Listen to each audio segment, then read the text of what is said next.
में हम किन चीज़ों का अध्ययन करेंगे। तो पहला इसमें है बेटा जो हमारे पास है वो ये है वर्नर सिद्धांत। वर्नर सिद्धांत को हम थोड़ी सी डिटेल में पढ़ेंगे कि वर्नर सिद्धांत होता क्या है ना। वर्नर सिद्धांत को यहाँ पर ले लेते हैं, वर्नर सिद्धांत है ना। इसको हम क्या कहते हैं, वर्नर सिद्धांत। ये वर्नर एक साइंटिस्ट का नाम है, वर्नर सिद्धांत। और यदि हम इस सिद्धांत को देखेंगे, वर्नर्स थ्योरी है ना, वर्नर्स थ्योरी, इसको हम वर्नर्स थ्योरी कह सकते हैं। और एक साइंटिस्ट थे, इनका जो यदि पूरा नाम देखेंगे, ये स्विस के थे, स्विट्जरलैंड के, और इनका नाम था बेटा स्विस के एल्फ्रेड वर्नर। क्या नाम था इनका? नाम था एल्फ्रेड वर्नर।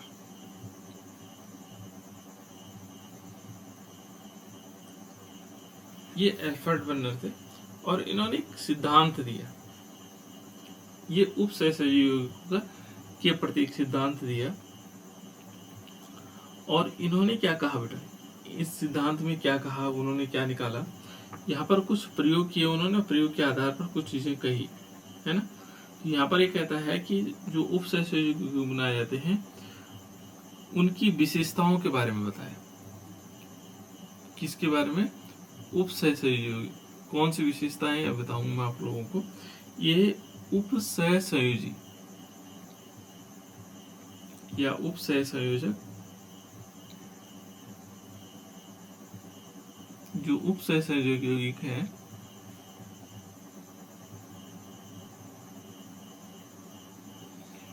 यौगिक,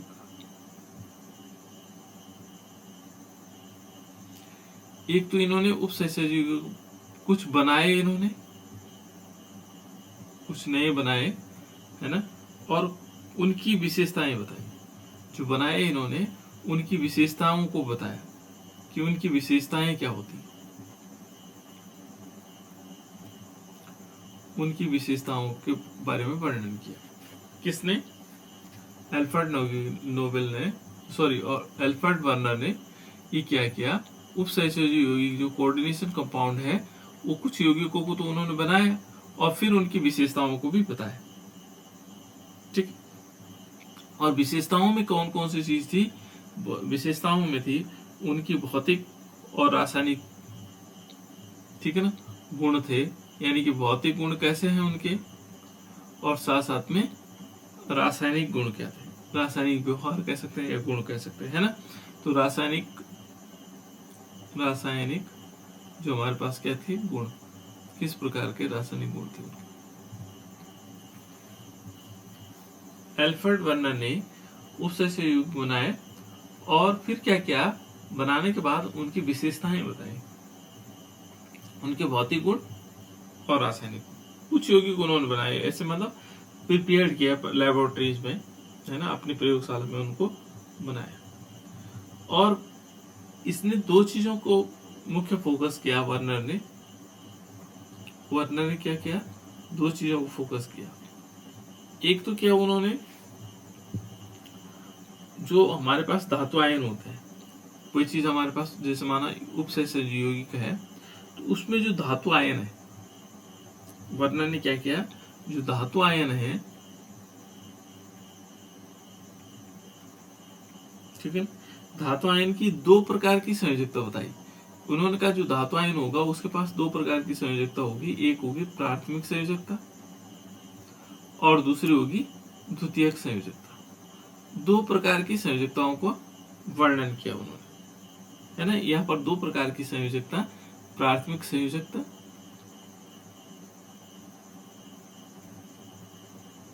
एक तो प्राथमिक संयोजकता और दूसरी द्वितीयक संयोजकता।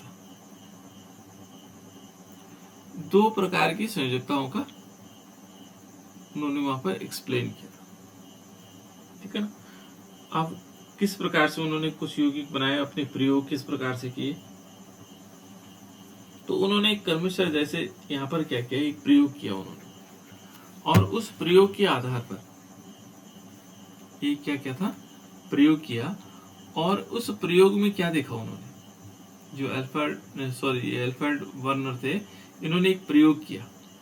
और प्रयोग किस प्रकार से था बेटा, एक एक्सपेरिमेंट किया उन्होंने, और उस एक्सपेरिमेंट के आधार पर उन्होंने कुछ चीजें बताई। ठीक है, तो यहां पर क्या किया उन्होंने, एक प्रयोग क्या किया है कि उन्होंने एक मोल या 1 मोल ये लिया इन्होंने COCl3 और .6 मॉलिक्यूल NH3। ठीक है ना, और ये मालूम क्या है, ये कोबाल्ट क्लोराइड है ना। इन्होंने क्या किया, कोबाल्ट क्लोराइड लिया, और कोबाल्ट क्लोराइड के साथ जो है, कोबाल्ट क्लोराइड के में जो अमोनिया है बेटा, कोबाल्ट क्लोराइड में अमोनिया भी है, इसमें बने मिश्रण के साथ उन्होंने क्या किया कि सामान्य ताप पर सिल्वर नाइट्रेट विलयन को मिलाया। इन्होंने क्या किया, यहाँ प्रयोग में उन्होंने क्या किया, जैसे माने यहाँ पर कोबाल्ट क्लोराइड है और इसमें अमोनिया है, इसके साथ उन्होंने क्या किया, सिल्वर नाइट्रेट क्या मिलाया, सिल्वर नाइट्रेट। तो इनका प्रयोग जो है इस प्रकार से इसको लिख सकते हैं, एक मिनट अगले पेज पे कर लेते हैं। जो इनका प्रयोग था, प्रयोग किस आधार पर था, जैसे माना उन्होंने प्रयोग में क्या किया, प्रयोग में उन्होंने पहले लिया कोबाल्ट क्लोराइड या कोबाल्ट थर्ड क्लोराइड, हम इसको कहते हैं कोबाल्ट क्लोराइड को हम क्या बोल सकते हैं, कोबाल्ट और थर्ड क्लोराइड।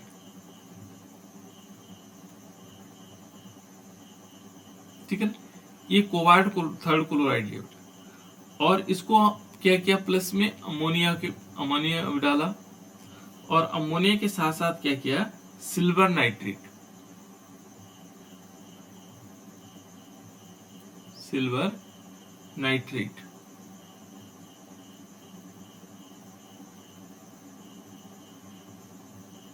इसको मिलाया। ठीक है ना, तो और सिल्वर नाइट्रेट क्या है, अधिक मात्रा में, सिल्वर नाइट्रेट क्या किया बेटा उसने, अधिक मात्रा में। इन तीन चीजों को, कोबाल्ट थर्ड क्लोराइड, अमोनिया हो गया, सिल्वर नाइट्रेट हो गया, इन तीन चीजों को मिलाया, और उन्होंने क्या देखा, फिर इसको सिल्वर नाइट्रेट क्या था, वो अधिक मात्रा में था, सिल्वर नाइट्रेट वो क्या क्या अधिक मात्रा में, और उन्होंने क्या देखा कि जैसे इसको मिलाया तो मिलाने से क्या हुआ, उनको एक चीज प्राप्त हुई, और वो था सिल्वर क्लोराइड का अवशेष, प्रेसिपिटेट, है ना। यहाँ पर क्या होगा, सिल्वर क्लोराइड यानी कि AgCl का उनको पीपीटी मिल गया, प्रेसिपिटेट बोलते बेटे इसको, है ना, प्रेसिपिटेट, या हम कह सकते हैं अवशेष। फिर उसके बाद उन्होंने कुछ धारणाएं बनाई उससे, है ना। देखो क्या प्रयोग में क्या क्या चीजें निकली, यहाँ पर देखो, नंबर 1 लिया उन्होंने 1 मोल, पहले कंडीशन क्या लिया, 1 मोल, यहाँ पर लिया कोबाल्ट .6 मॉलिक्यूल NH3 जो हम पहले ले रहे थे, है ना। और इसका जो कलर होता है बेटा, वो पीले रंग का होता है, ये पीला रंग। फिर इसमें जैसे उन्होंने देखा कि इसमें सिल्वर नाइट्रेट मिला है, तो उनको क्या मिला, 3 मॉलिक्यूल या 3 मोल AgCl मिले। यहां पर क्या किया, जैसे पीले रंग का था, उन्होंने क्या किया, इसमें सिल्वर नाइट्रेट डाला, तो यहां पर क्या हुआ, 3 मोल जो हमारे पास क्या मिले, AgCl के अवशेष प्राप्त हुए। मैंने कहा था ना, ये प्रयोग में क्या था, कोबाल्ट थर्ड दिया, अमोनिया डाला और सिल्वर नाइट्रेट, और AgCl प्राप्त हो रहे हैं। देखो वो अलग अलग मात्रा में प्राप्त हो रहा है, जैसे यहाँ पर कितने मोल मिले, 3 मोल मिले। फिर दोबारा फिर क्या किया उन्होंने, दूसरे प्रयोग में यहाँ पर 1 मोल लिया, और 1 मोल क्या लिया, जैसे हमारे पास कोबाल्ट COCl3 और 5 मॉलिक्यूल NH3। देखो अमोनिया के मॉलिक्यूल डिफरेंट हो रहे हैं, और इसका बैंगनी रंग है, इनके नंबर ऑफ मॉलिक्यूल अमोनिया के मॉलिक्यूल के आधार पर। और यहाँ क्या देखा उन्होंने, यहाँ पर उनको मिला कि 2 मोल AgCl मिले, इसका अवक्षेप प्राप्त हुआ, है ना। फिर उन्होंने फिर अगेन क्या किया, फिर 1 मोल क्या लिया, COCl3 और यहाँ 4 मॉलिक्यूल NH3, कुछ 4 मॉलिक्यूल NH3, और इसका रंग होता है हरा। यदि इस मॉलिक्यूल का रंग देखो तो हरे रंग का होता है। और जैसे ही इन्होंने मिलाया तो यहाँ पर क्या हुआ, 1 मोल AgCl का अवक्षेप प्राप्त हो गया। फिर लास्ट में देखो एक और प्रयोग किया, फिर 1 मोल लिया उन्होंने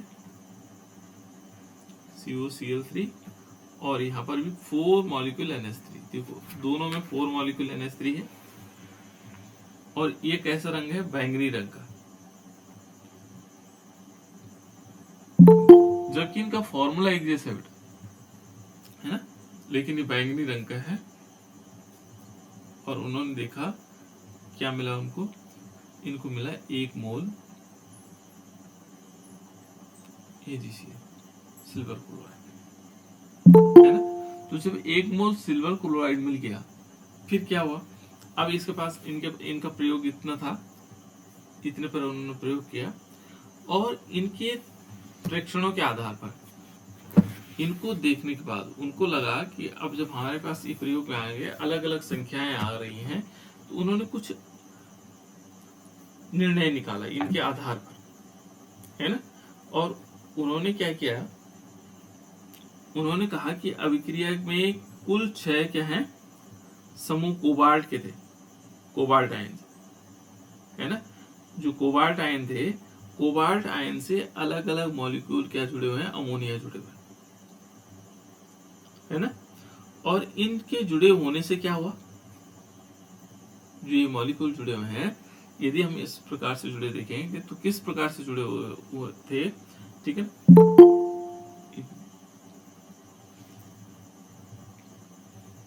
ठीक है, तो उन्होंने कहा कि जितने नंबर ऑफ मॉलिक्यूल्स AgCl बन रहे हैं, यदि हम इसको देखेंगे तो ये क्या हुआ, अपघटन, यहाँ पर ये देखोगे तो इसमें क्या बना होगा, यहाँ पर देखोगे तो यहाँ पर क्या होगा कि जो अपघटन से बना, ये कहता है कि किस प्रकार से होगा, जैसे कोबाल्ट है ना, CO, और यहाँ है NH3, और इसका होल 6 है, होल 6 है, इसको ब्रैकेट के अंदर ऐसे लगा करके Cl3 बन सकता है ना।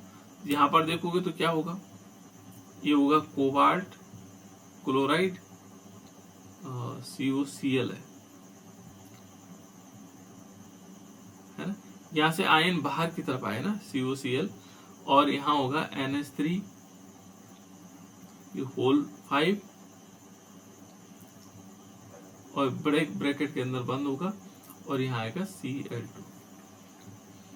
और इसमें क्या होगा बेटा, देखो इसमें जो मॉलिक्यूल बनेंगे वो किस प्रकार से बनेगा, CO कोबाल्ट हो गया और Cl2 आएगा, यहाँ क्या होगा, NH3 की होल 4।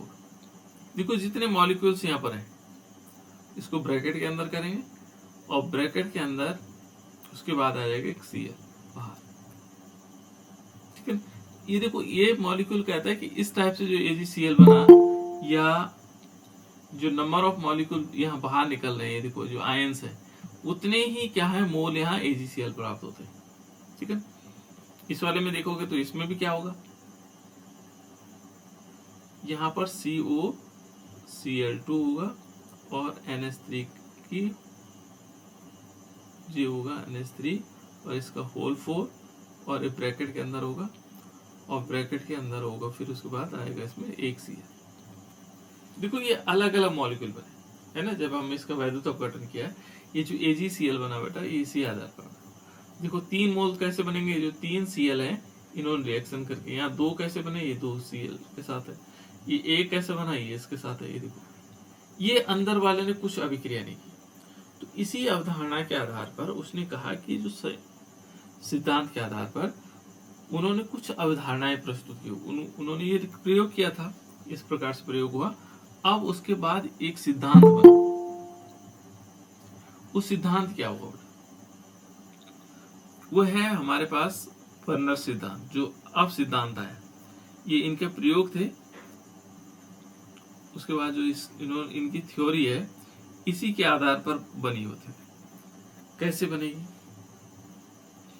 देखो यहां पर ये कहता है कि जो हमारे पास उपसंयोजी यौगिक है ये वाला, ये क्या है बेटा? कोऑर्डिनेशन कंपाउंड है। यदि हम इसको देखेंगे, जैसे यहाँ पर लिखा हुआ है CO और NH3 की होल 6, ये है NH3 की होल 6, ये लिखा हुआ है। और अंदर क्या है फिर इसमें?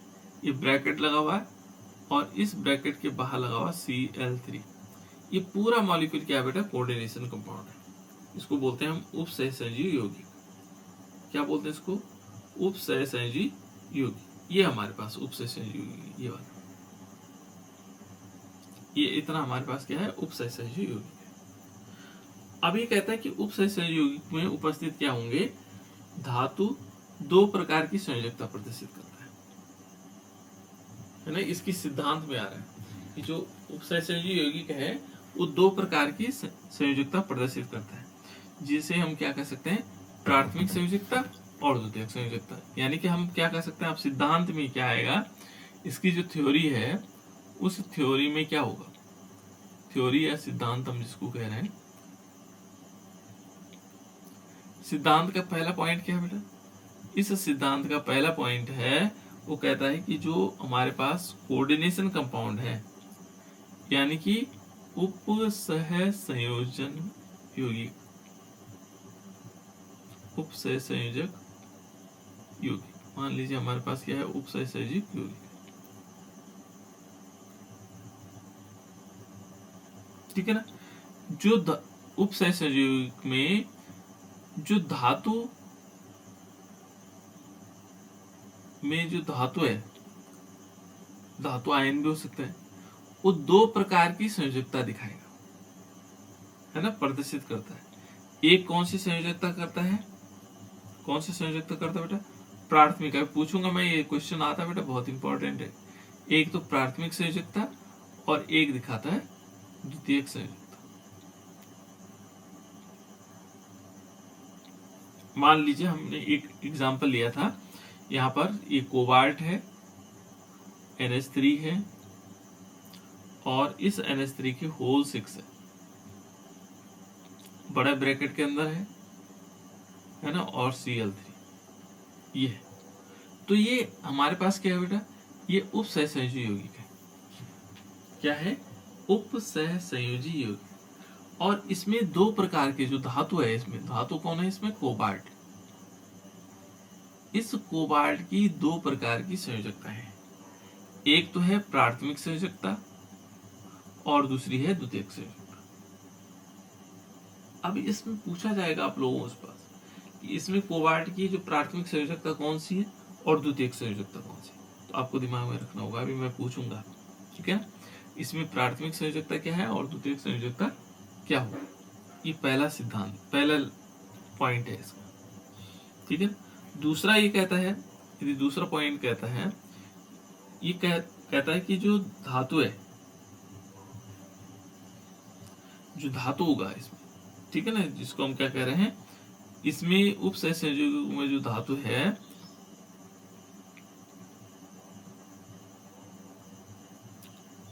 धातु में जो प्राथमिक संयोजकता होगी,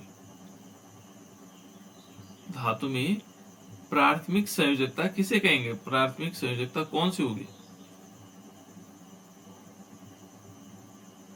प्राथमिक संयोजकता कौन सी होगी? सामान्य रूप से आयनिक होती है,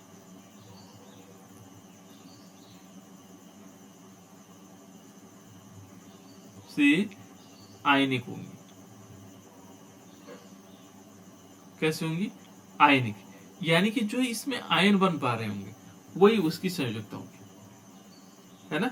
यानी कि इसको हम कह सकते हैं, जैसे मान लीजिए यहाँ पर है, तो ये आयन क्या कैसे बनाएगा बेटा? ध्यान रखना, जब ये टूटता है तो ये ऐसा नहीं टूटेगा, ये जो बड़ा वाला ब्रैकेट एक नहीं टूटता जल्दी से, आयन कोई फॉर्म में नहीं टूटेगा। जैसे हम इसको घोलेंगे ना, पानी में घोलेंगे, तो मान लीजिए यहाँ पर देखोगे तो ये ऐसा ही बना रहेगा। पानी में भी क्या होगा? CONH3 कि होल 6 ही बना रहेगा, ये नहीं टूटेगा इसके अंदर, ठीक है ना। लेकिन यहां पर ये टूट जाएगा, जो Cl है ये 3 माइनस आयन बना सकता है, यहाँ पर 3 पॉजिटिव होंगे और 3 माइनस आयन बना सकता है। तो जो ये प्राथमिक संयोजकता है, ये जो इससे जुड़े हुए बाहर के जो एलिमेंट्स हैं वो उसकी संयोजकता को दिखा सकते हैं।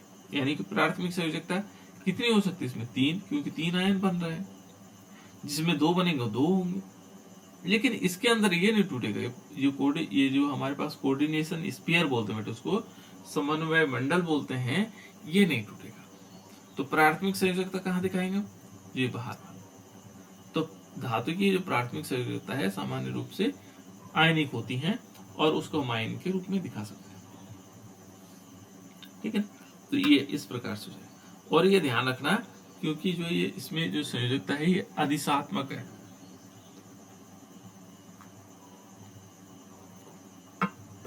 इनकी दिशाएं नहीं होती। क्लियर। तीसरा पॉइंट यदि इसमें देखेंगे, इसमें जो द्वितीयक संयोजकता होगी, ठीक है ना, धातु की जो द्वितीयक संयोजकता होगी, देखो धातु जो हमारे पास है, धातु की द्वितीयक संयोजकता, द्वितीयक संयोजकता। अब द्वितीयक संयोजकता कैसे हो सकती है? यदि हम द्वितीयक संयोजकता को देखेंगे तो ये क्या होती है? अनआयनिक, यानी कि जिसमें क्या नहीं होंगे? आयन नहीं बनेंगे, अनआयनिक।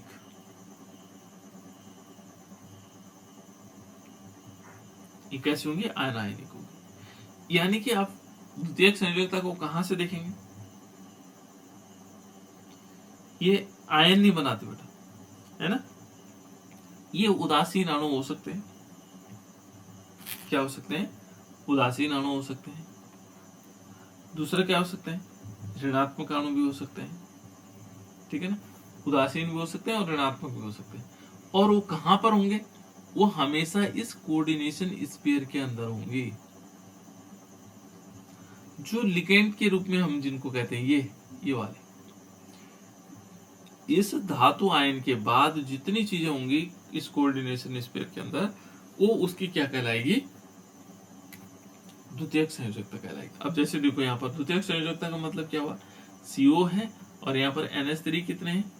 NH3 6 है, और ये किसके अंदर है? एक स्फीयर के अंदर बंद है, समन्वय मंडल के अंदर बंद है। तो यहाँ पर ये क्या करेगा? जो ये NH3 है, ये क्या है? ये अनायनिक है, अभी इनमें कोई आयन नहीं है, इसलिए क्या होंगे? ये जो होंगे ये इसकी द्वितीयक संयोजकता कहलाएगी। अब ये देखो बेटा कितने हैं? बताओ कितने हैं NH3?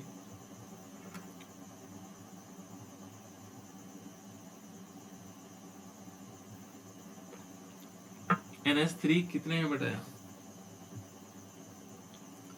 CO लिखा हुआ है और मैंने कहा NH3 और इसका होल 6 लिखा हुआ है। कितने हैं NH3 यहाँ पर? सर 6 है। बिल्कुल 6 है ना। तो 6 क्या होगी? इसकी कोऑर्डिनेशन नंबर होगा, यानी कि इसकी उप संयोजन संख्या कितनी होगी? द्वितीयक संयोजकता 6 होगी।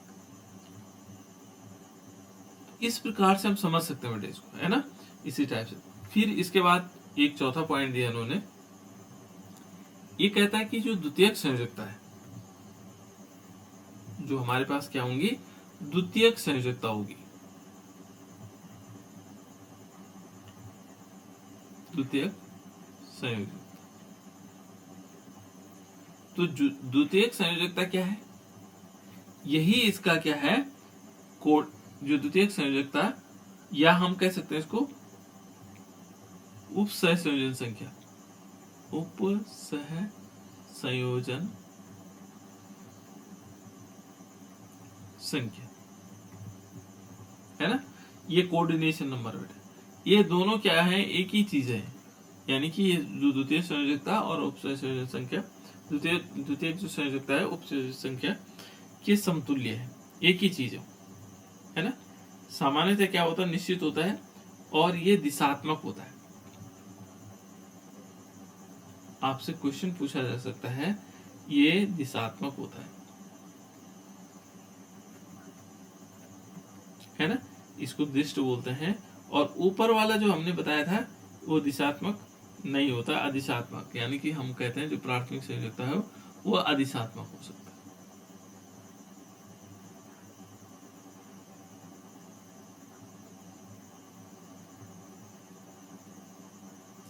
ये अधिशात्मक होता है और ये दिशात्मक।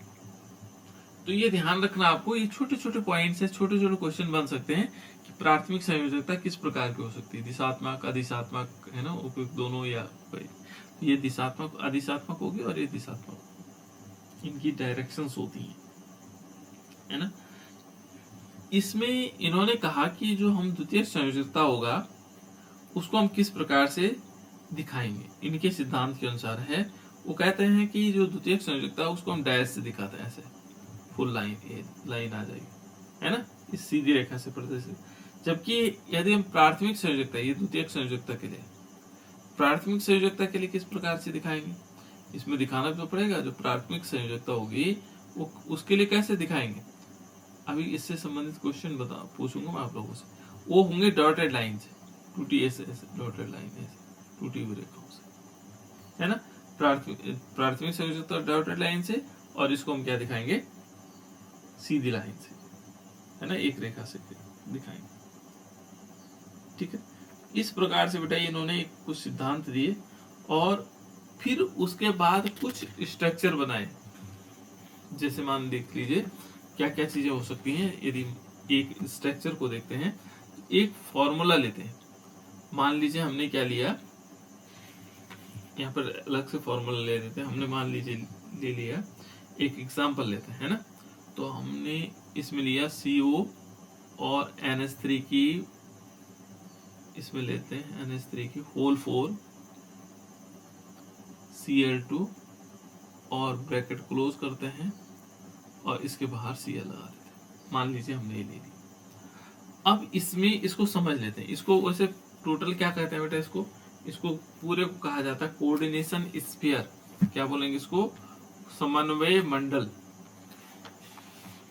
क्या बोलेंगे, समन्वय मंडल, या इसको पूरा कहा जाता है कोऑर्डिनेशन स्फीयर। क्या बोलेंगे, जो ये ब्रैकेट के अंदर है, ये तो है हमारे पास, वैसे टोटल है इसका नाम जो यहाँ पर आएगा, उसको हम क्या बोलेंगे, कोऑर्डिनेशन स्फीयर, और हिंदी में कहते हैं इसको समन्वय मंडल। ये शब्द याद रखना बेटा।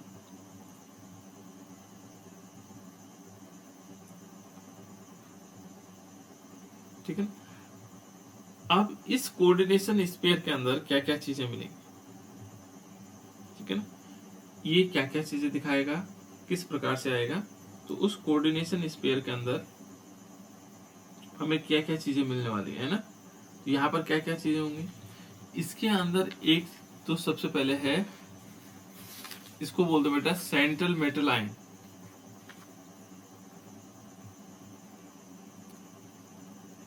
इसका नाम है केंद्रीय धातु परमाणु या ion, CMI, central metal ion public central metal atom, ये होता है इसका, है ना। ये तो परमाणु, इसको बोलते हैं केंद्रीय धातु परमाणु, सेंट्रल मेटल आयन या एटम, है ना। ये वाला, ये जो हमारे पास कोबाल्ट के अंदर दिखाई दे रहा है। उसके बाद ये होता है बेटा, इनको बोलते हैं लिगेंड्स। इनको क्या बोलते हैं, लिगेंड्स बोलते हैं।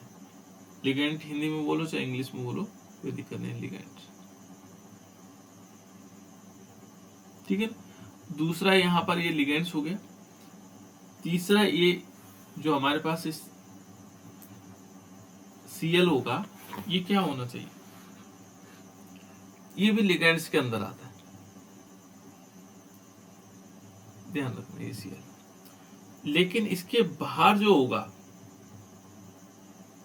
है ना, ये जो संख्याएं, ये वाली संख्या और ये वाली जो संख्या, इनको बोलते हैं बेटा कोऑर्डिनेशन नंबर, या हम इसको कहते हैं उप सहसंयोजन संख्या। क्या बोलेंगे इसको, उप संयोजन संख्या।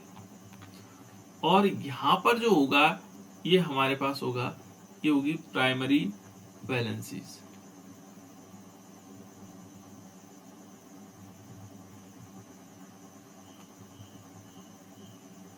ये प्राइमरी वैलेंसी होगी, है ना। यहाँ पर इसको ऐसे समझना होगा, मैं इसको इस टाइप से कि क्या क्या चीजें इसके अंदर होंगी।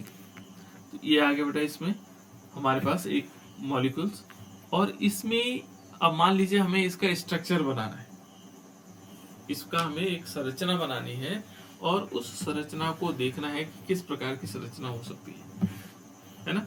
यहाँ पर ये देखोगे तो हमारे पास क्या है, एक Cl हमारे पास बाहर है।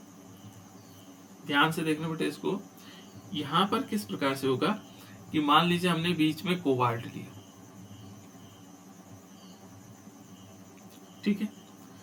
इसमें यदि देखोगे तो 4 तो ये हैं और 2 ये हैं, 6 तो क्या है, कौन सी संख्या है, ये 6 के 6 हमारे पास क्या है, ये तो संयोजकता है ना। और कौन सी संयोजकता देखें यहाँ पर, देखो यहाँ पर यदि हम देखेंगे तो पहले किस प्रकार से होनी है, एक मॉलिक्यूल हमारे पास देखो ये पूरा का पूरा क्या है, एक तो Cl यहाँ है, ठीक है ना। दूसरा Cl मैं सीधे डैश लाइन से दिखा रहा हूं बेटा, तो कैसे कौन सी संयोजकता होगी, NH3 है। तीसरा एक NH3 ये है, फिर एक Cl यहाँ है, फिर हमने एक NH3 यहां पर लिया,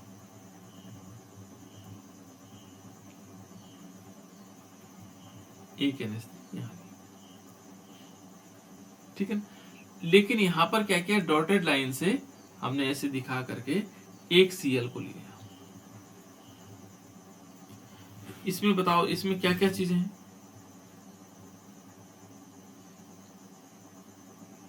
कोई बता सकते हो बेटा। देखोगे तो यहाँ पर ये कौन सी संयोजकता है, ये द्वितीयक संयोजकता है, ये भी कौन सी संयोजकता है, द्वितीयक, ये भी कौन सी संयोजक, द्वितीयक। लेकिन ये डॉटेड लाइन से जो दिखा रखी है ये प्राथमिक है, बाकी सारे के सारे क्या है, द्वितीयक संयोजकता, ठीक है ना। इस स्ट्रक्चर में यदि हम देखेंगे तो ये क्या है, द्वितीयक संयोजकता है। और इसकी ऑक्सीकरण संख्या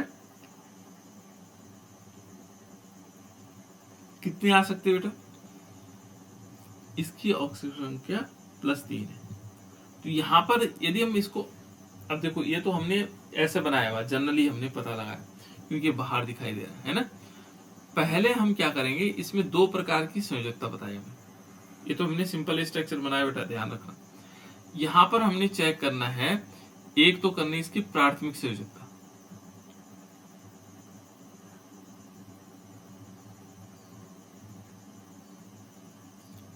प्राथमिक संयोजकता कैसे निकालते बेटा, कोई बता सकता है।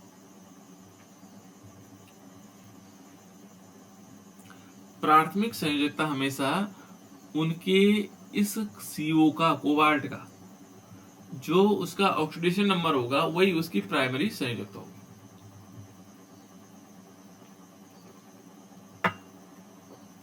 क्या होगी उसकी प्राथमिक संयोजकता। चलो इसका ये निकालो बेटा, क्या निकालना है, ऑक्सीडेशन नंबर, जल्दी से बताओ मुझे। CONH3 की होल 4 Cl2 और ब्रैकेट क्लोज है और इसमें एक Cl लगा, कोई बता सकता है जल्दी से। इसकी ऑक्सीडेशन नंबर कितना होगा इस कोबाल्ट का,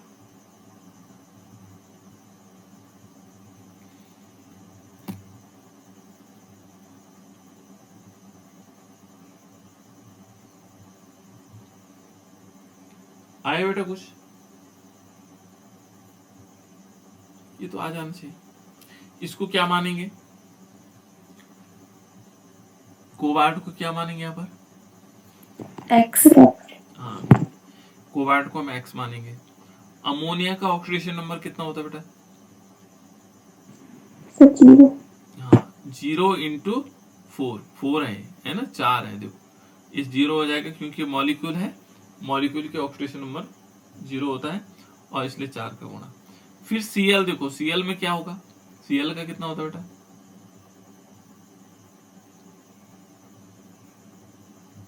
-1 × 2। फिर क्या होगा, ये वाला जो Cl है जो बाहर है इसका -1 और इज इक्वल टू 0। यहां पर ही देखोगे तो x ये तो हो गया 0 और 2 एकम 2 माइनस ये हो गया और 3 माइनस हो गया, यानी कि x -3 हो जाएगा इज इक्वल टू 0। तो x बराबर कितना आएगा +3। इसका ऑक्सीडेशन नंबर कितना है बेटा, बोलो ये कितना है? +3। बिल्कुल। तो जितना उसका ऑक्सीडेशन नंबर है वही उसकी प्राथमिक संयोजकता है। वही क्या है बेटा, उसकी प्राथमिक संयोजकता है। तो एक प्राथमिक संयोजकता हमने इस स्ट्रक्चर में दिखाई। देखो एक प्राथमिक संयोजकता तो ये है डॉटेड लाइन से। अब दो कहाँ दिखाएंगे, तो दो हम यहाँ दिखाएंगे। देखो एक इस प्रकार से, एक लाइन तो सीधी है और एक लाइन डॉटेड है। एक लाइन सीधी है, एक लाइन डॉटेड है।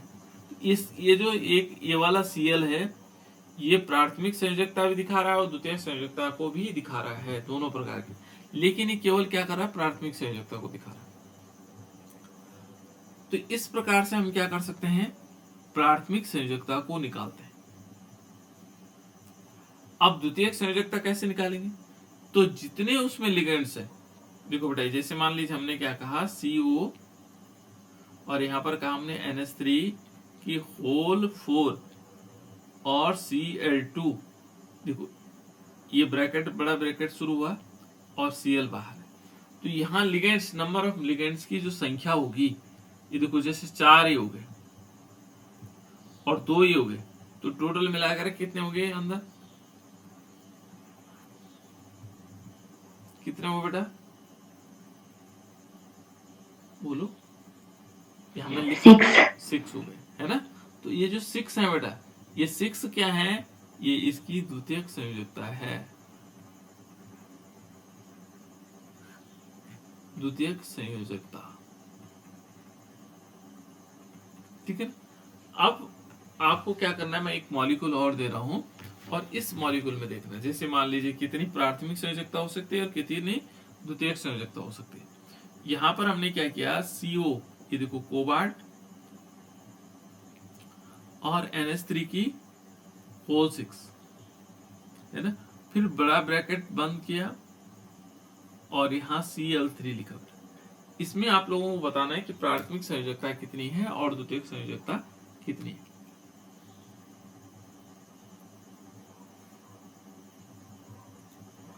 बताओ तो आपको।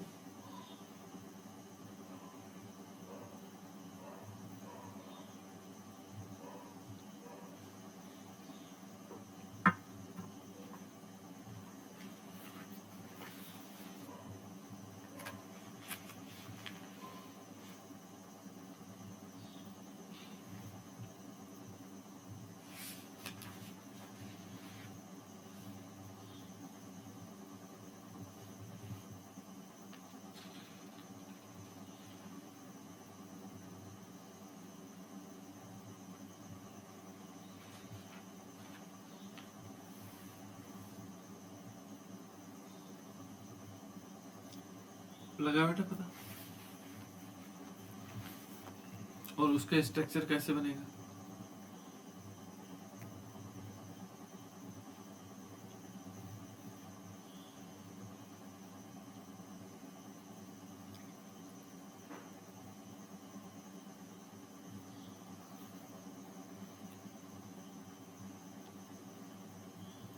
मालूम हुआ या नहीं हुआ। ये स्ट्रक्चर आएंगे और संयोजकता पूछी जाएगा आप लोगों से। यहां पर देखो इसको हम क्या मान लेते हैं, ये x है बेटा, क्या है x है ना।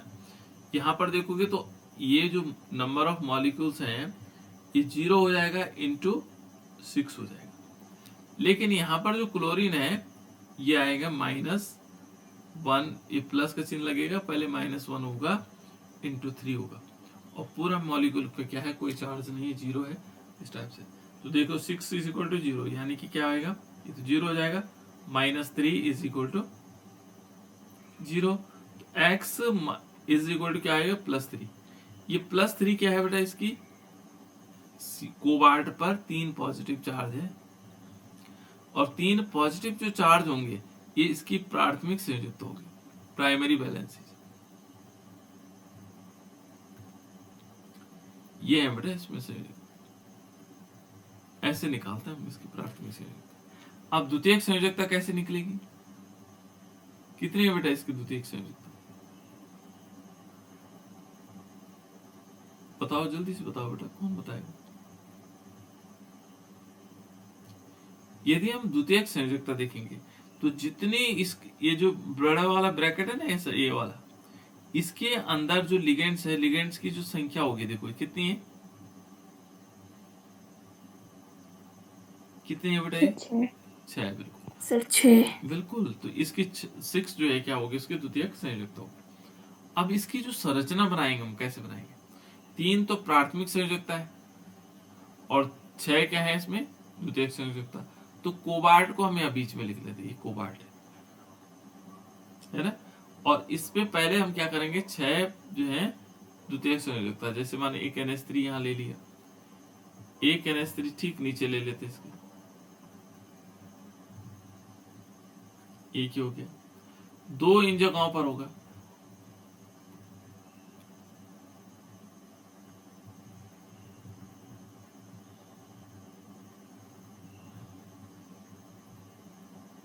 देखो एक NH3 यहाँ, एक NH3, हो गए 6। ये तो द्वितीयक संयोजकता है। अब प्राथमिक संयोजकता को कैसे दिखा सकते हैं? देखो बेटा, प्राथमिक संयोजकता को हम दिखा सकते हैं, चलो मानो एक डॉटेड लाइन से यहाँ दिखा दो, एक Cl यहाँ होगा, एक डॉटेड लाइन से यहाँ है ना, एक Cl यहाँ होगा, एक Cl कहीं भी दिखा दो ऐसे करके डॉटेड लाइन से, एक Cl यहाँ। तो इस प्रकार से क्या होंगे, इसकी संयोजकता होंगी। लेकिन यहाँ अलग अलग है सारे। वहां क्या था, एक परमाणु जो है 2 संयोजकता को दिखा रहा था इससे पहले वाले में, है ना। जैसे माना देख लीजिए, इससे पहले वाले में यदि यहाँ पर देखेंगे तो ये क्लोरीन 2 प्रकार के, ये जो पूरी लाइन थी ये तो उसकी कौन सी वाली? द्वितीयक संयोजकता। ये जो हाफ डॉटेड लाइन थी ये क्या थी? प्राथमिक संयोजकता। तो ये क्या है, ये परमाणु 2 चीजों को दिखा रहा था, जबकि यहाँ पर सब क्या है, सिंगल सिंगल दिखा है। तो इस प्रकार से क्या होगा बेटा, इसमें संयोजकता को प्रदर्शित करता है। तो ये था किसका? वार्नर का सिद्धांत। उसने किसी मॉलिक्यूल की 2 प्रकार की संयोजकता को प्रदर्शित करने के लिए एक सिद्धांत दिया, ठीक है। तो ये किसके लिए बेटा? ये है हमारे पास वार्नर का सिद्धांत। वार्नर ने इस प्रकार का सिद्धांत दिया कि प्राथमिक संयोजकता क्या हो सकती है और द्वितीयक संयोजकता क्या हो सकती है, ठीक है। और कुछ अन्य भी हैं इन्होंने जो एग्जाम्पल के रूप में दे रखे हैं, उनको चाहो तो आप लोग नोट कर लेना और देखना कि इनमें किस प्रकार की होगी। ये कह रहा है कि उपसंयोजन यौगिकों में अधिक आयंस बनाएगा।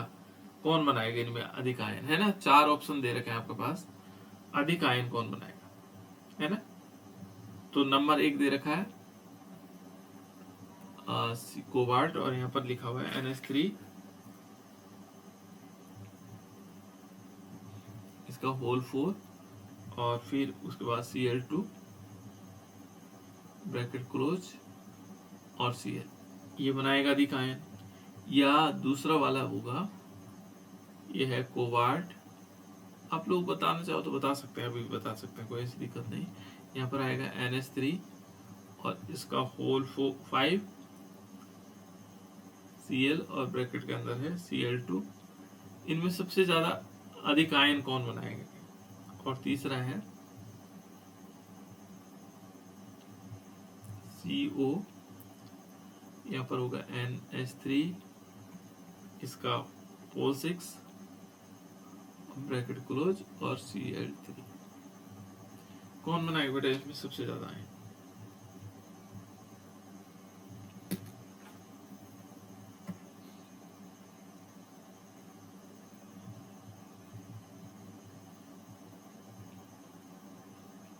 कौन बनाएगा जो आयन बना रहा सबसे ज्यादा?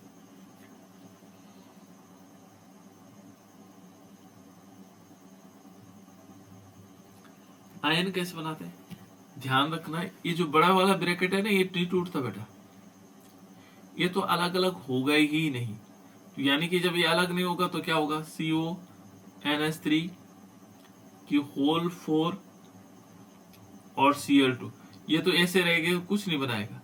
लेकिन एक क्लोराइड बना सकता है, ये क्या बनाएगा, Cl- इस टाइप से। तो ये Cl- तो इस पे पॉजिटिव आ जाएगा, तो ये एक आयन बना रहा है। ये दूसरे वाले को देखो, ये कैसे बनाएगा, CO NH3 की होल 5 और Cl, ये भी नहीं टूटेगा क्योंकि इसमें बड़ा ब्रैकेट लगा हुआ है। ये बड़े ब्रैकेट के अंदर है ना बेटा, ये टूटते नहीं आयन के रूप में, ध्यान रखना। तो ये कितने आयन बना रहा है? 2Cl माइनस बना सकता है, तो ये 2 पॉजिटिव आएगा। देखो 2 Cl2 है ना, तो बना सकते हैं। जो बाहर वाले हैं इसके बाहर वो बना सकते हैं। तो इस यहाँ पर क्या होगा, ये भी फिर ऐसे होगा, CONH3 की होल 6 ब्रैकेट है, इसके अंदर ही कुछ नहीं टूटेगा और बाहर ही टूट सकता है, यानी कि 3Cl माइनस आयन। तो किसने बनाया सबसे ज्यादा आयन? देखो ना, इसने 1 आयन बनाया, इसने 2 बनाया, इसने 3 बनाया। किसने बनाया सबसे ज्यादा? सर 3 वाले ने। हाँ, 3 वाला ज्यादा आयन बना रहा है ना जिसमें। तो यहाँ पर ये ध्यान रखना कि जितने नंबर ऑफ मॉलिक्यूल बाहर होंगे वो उतने ज्यादा आयन बनाएंगे, अंदर ये टूटेगा नहीं। इस क्वेश्चन का मतलब है कि इसको समझना है कि ये वाला नहीं टूटेगा। ये कोऑर्डिनेशन कंपाउंड कभी भी आयन नहीं देता है, ठीक है ना। जो उप सहसंयोगिक है उसमें जो समन्वय मंडल के अंदर होता है वो कभी आयनों के रूप में नहीं टूटता है, ये समझना जरूरी है, ठीक है। ये इसका उद्देश्य था कि इसको समझना जरूरी है। अब समझ में आए, इसके अंदर कोई चीजें नहीं टूटेंगी। बाकी जो कल है बेटा हमारे पास डबल साल्ट है जिसको हम द्विक लवण कहते हैं, उसके बारे में हम बताएंगे द्विक लवण क्या है।